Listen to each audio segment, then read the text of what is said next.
Hi guys, as we get closer to the general election, the focus of course will be on GB, where the main parties, Labour and the Conservatives, will be fighting over seats. However, in Northern Ireland, of course, a different battle is taking place, and while it used to be the case that the DUP will be strengthening their position, the TUV, a more fringe party, is attempting to emulate what Reform UK are doing in GB, split the vote to harm the bigger party. Here the TUV leader Jim Allister criticised the DUP over not backing the idea of a single unionist candidate for the election, but there's a problem with that.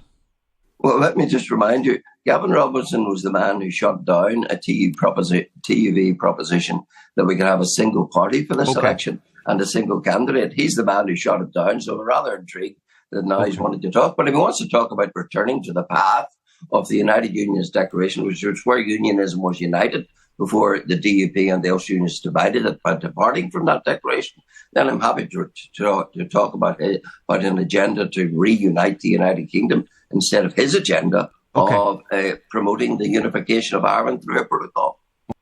Okay, so what is he doing here? He's criticising the DUP for backing the Northern Ireland Protocol because they got back into the executive. So unionism was once again divided. Now, I've never believed there was this possibility of having a unionist candidate, a single unionist candidate in Northern Ireland, because unionism is a pretty broad church. Now, on the union, they are focused.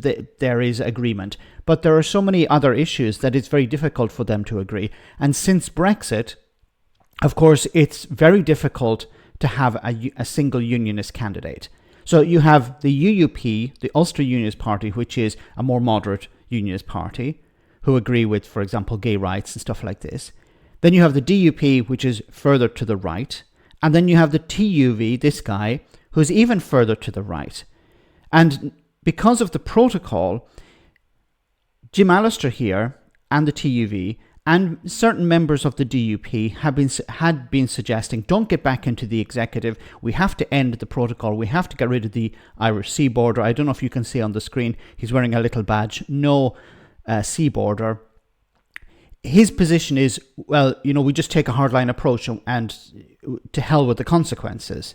And now he's teamed up with Reform UK, which I don't know whether it will help him or not, but there's a possibility that he will split the vote on the DUP side. So people who would be perhaps considering voting for the DUP in the past may now vote for Reform UK, or as its incarnation in Northern Ireland is the TUV.